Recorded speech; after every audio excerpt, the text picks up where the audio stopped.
everybody, Dee Dee Shaw with MetamorphU here.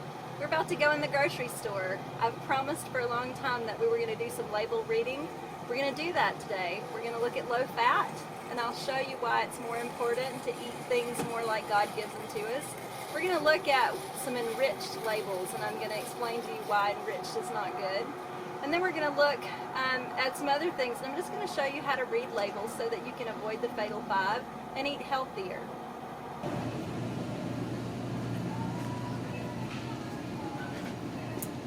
Okay, so we talked about reading, we talked about enriched. Bread is a great place to look. You look at those ingredients. First thing you see is honey, and honey might get you excited, but look right after that, high fructose corn syrup. And you all know how I feel about high fructose corn syrup. It's the contributor to diabetes more than anything else.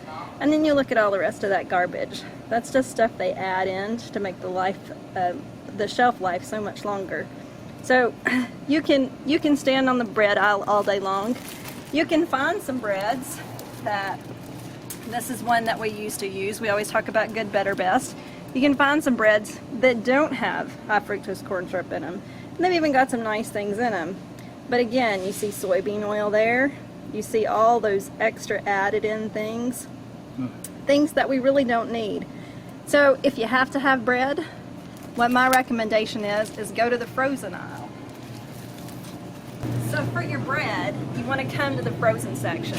Now what I want to point out to you is there's lots of different brands. Most people are familiar with Ezekiel bread, but there's some other brands here. Sometimes you have to be careful because it might be marketing that it's the reason in the frozen section. If you have a look at this, look at all these things down here. You've got all these things that are not things you can pronounce and don't look like foods.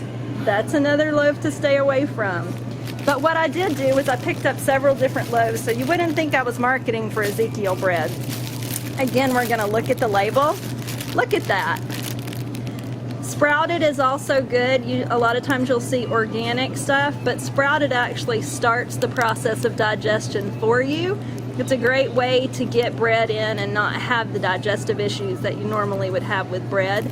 So you've got Ezekiel bread here. We've got another bread. Also, if you have a look, you're not going to see things you can't pronounce, and they all look like food. That's what you're looking for on your labels. So we've got one more here we're going to take a look at. A lot of these are labeled gluten-free. We'll spend another day talking about gluten-free because I have issues with avoiding gluten. Gluten is not bad for us. It's the way that wheat is processed. But we always teach good, better, best. If you're gonna eat bread, this is the best option unless you're grinding your own wheat. Okay, so here we are over looking at sour cream. This is one of the best examples. We could look at ice cream too, but ice cream has its own list of bad for you things in it. If you look at sour cream, it really just ought to be cultured cream. If you look here, you've only got an enzyme added, and that's fine because we've pasteurized everything. We have to have enzymes added. That's your full fat sour cream. That's the way it would have been made when Grandma made it. But if you look over here, we have two different versions. This is a light sour cream, more added ingredients. But look at the low fat or the fat-free sour cream there in the middle. Fat-free sour cream. That sounds great. Everybody wants low fat because we think fat makes us fat. Actually, that's not true. Our body has to have fat. And when we take that fat out, it causes all sorts of issues. Not to mention all the things they have to add in to make it taste like food. So if you're going to eat sour cream, eat the real full-fat sour cream. Leave the low-fat stuff on the shelf. You're on. So in your regular cream of soups, you will almost always find monosodium glutamate. Almost always. Monosodium glutamate is responsible for so many health issues. Then you'll go and you'll find the better versions, right? Again, we're going to the fat-free. But if you look on here, you won't find monosodium glutamate. And you think, well, hey, that's great. Well, no, there's monosodium glutamate. Let me show you another name for monosodium glutamate. Hydrolyzed soy, corn, and wheat gluten proteins. That's just another name for monosodium glutamate. So I'll put in a plug for a book.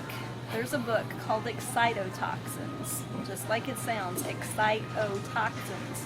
And he'll tell you all the different names for the toxins that are the same thing with a different label. Right. So marketing companies are really, really good at changing the names of things, and yet you're still getting toxins and poisons and chemicals in your